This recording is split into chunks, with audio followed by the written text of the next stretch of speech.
Yo, what's good, everybody? It's your boy True. I'm back with another video. Welcome back to my channel. Damn, I'm over here sweating this shit. God damn. Yeah, it's hot as a mother. That sun getting hotter, y'all. The sun is getting hotter and hotter. That's why it's good. You gotta come out here and connect with the sun, man, because it's getting hotter and hotter. The heat getting intense. A lot of people not gonna be able to take it for real. The sun getting stronger. Earth is raising its vibration and whatnot. I love it though. I love everything about it. You know what I'm saying? God damn. But check this out though. Today's topic is I am not my thoughts.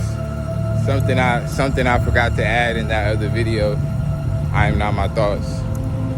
When you tell yourself I am not my thoughts, when those negative thoughts start to creep in and you tell yourself that I am not my thoughts, I am observing my thoughts. I am the observer of my thoughts. Don't just leave it at that though. You can't just leave it at that and think all your problems gonna be solved. It's not that easy. Nothing in life is ever that easy.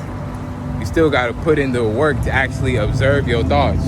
Like write them down or meditate on your thoughts and decide which ones are in your best interest and which ones are in alignment with you and your truth and which ones are not in alignment with you and your truth, and you know, so on and so forth.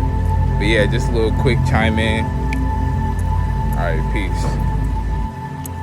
What does that mean? You are not your thoughts. So those thoughts that's popping up in your head, whether they're negative or positive, you are not your thoughts. You are the one observing your thoughts. What do I mean by that? You are the one who's blinking without you even blinking. Or you the one blinking without you even knowing that you're blinking. You the one who's constantly breathing without you even knowing that you're breathing.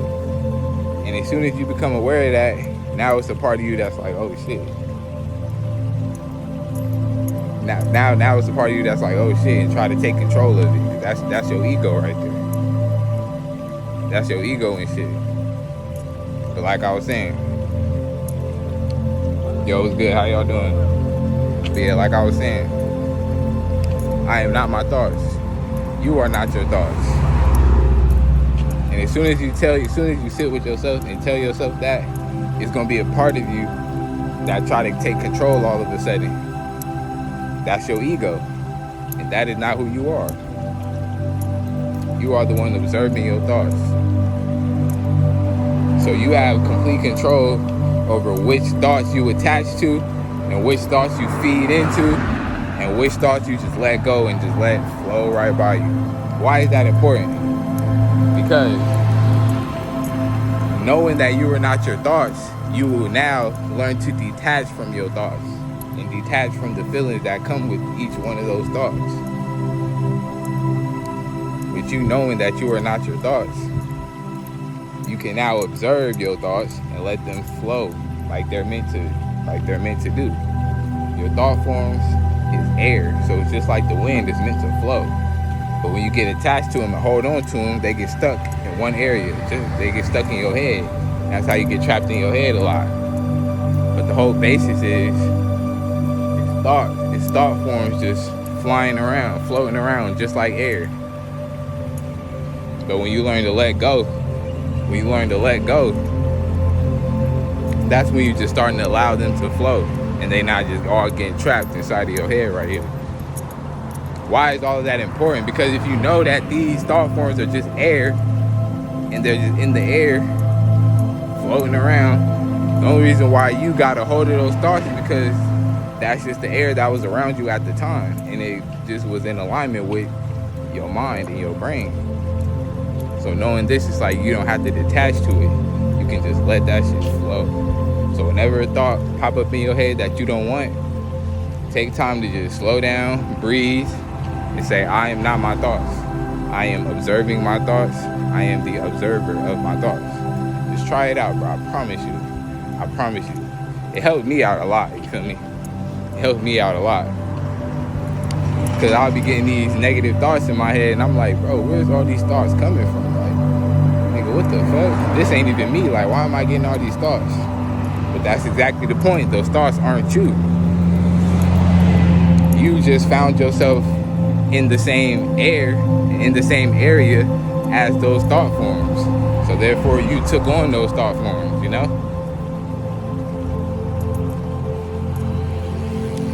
But yeah, I'll just put it like this. The reason why that's so important is because it allows you to detach. Because if you attach to that thought form, it's going to create a certain feeling. And that feeling is going to create a certain action. And now you vibrating at that, you know, frequency of that thought that you just took on. But if you can learn to detach from that and take a step back, now you gain your control back. Because most of the thoughts that pop up, especially the negative, well, I ain't gonna say negative, but your dark thoughts, the thoughts in your head that are dark and I guess negative, if that's the way you want to perceive it, 9 times out of 10, that's from yourself. Well, not even 9 times out of 10. Unless you're just a dark person and just a fucked up human being, it's coming from your subconscious. So if you allow yourself to take a step back and detach from it and remind yourself, I am not my thoughts, I am observing my thoughts. If you do that and just pause, now you can gain control. Now you can take control over your thought forms and over your mind, over your subconscious. And that's what it's all about at the end of the day. That's what spirituality is about. That's the first stage of spirituality. That's what I've been learning to do. Take control of your subconscious mind. Because 99.9% of people in this world are being controlled by their subconscious. And they're just living on autopilot based on what their subconscious is programmed, how their subconscious has been programmed, or what their subconscious is programming them to do. Me too. That's why I'm learning to take control of it. But once you can learn how to take control of it, now you can dictate where you're going. Instead of just being at bay to the flow of the world, you can now dictate your direction. Because you got to realize your conscious mind, we're only aware of 1% of the things that we see, or the things that's going on right here. We only aware of 1% of the things that's going on around here. So that means 99% of the things that are going on around here we can't even see and we're not even aware of. AKA your subconscious is in control of 99% of all of the things that's going on. 99%, that's a lot, you feel me? So it's important to take control of your subconscious. That's why, you feel me, when you just on autopilot and you wondering why certain shit is happening, like, oh damn, you know what I'm saying? I got all this shit going on, you know what I'm saying? I'm trying to eat healthy, but I keep finding myself eating junk, eating all fucked up. You know, even though it make my stomach hurt, hella, I still do it. This is me speaking myself right now. This is me speaking for myself right now, but I know y'all can relate. I know I'm supposed to be eating healthy, but yeah, I still continue to eat junk, even though it makes my stomach hurt, but I still decide to keep eating it. I know I'm supposed to go work out. I mean, I did work out today, but I know I'm supposed to go work out. Y'all get the picture though. Like, you will know consciously what you're supposed to do, but yet there's still a part of you that wants to do the opposite and leads you down the direction of doing the opposite. That's your subconscious mind, which is responsible for 99% of the shit going on around here. They call it we only see 1% of the human electromagnetic spectrum. I didn't want to bring out all these big ass scientific words, but without using these words, it kind of sound like I don't know what I'm talking about. So, but I just don't want to get on here sounding all sciencey and scientific and shit. I want to make the message relatable to the masses, because that's what the whole purpose is, you feel me? But yeah, they say we, as humans, we only see 1% of the human electromagnetic spectrum. What does that mean? That means everything we perceive with these eyes, you know, the trees and all the land and all these cars and the concrete, the ground, nigga, my face, my hair, my fucking mustache, beard, my fucking neck, all this stuff that we see is only 1% So imagine all this shit that's around me. You see all the stuff that's around me, that's a lot of stuff. But yet that's only 1% of the electromagnetic spectrum. That's only 1%. So where's the other 99%?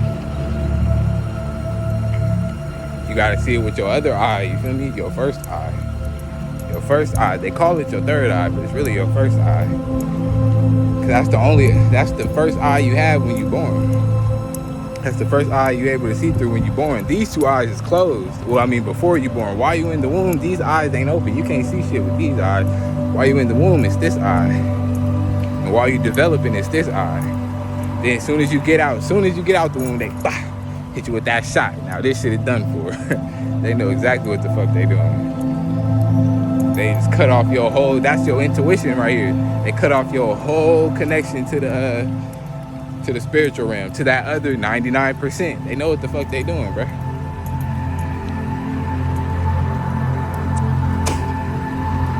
But yeah, we only see 1% of the electrode. Remember that word. Go research it, matter of fact. Go research that word. I'm glad I threw it out there, because I don't usually try to throw out the big words and shit.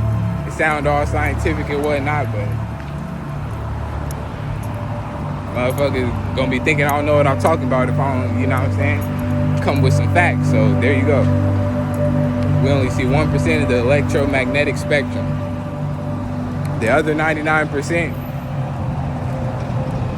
is what you can't see with these two eyes, but it's still around here. It's still around us. We just can't see it with these two eyes because it's on a higher frequency.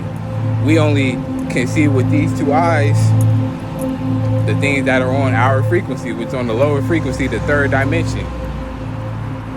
But you got different dimensions in this area right now, around you, at this time. You just can't see it because, well, unless you know what I'm saying, your joint open. But you gotta open this if you want to see everything around you.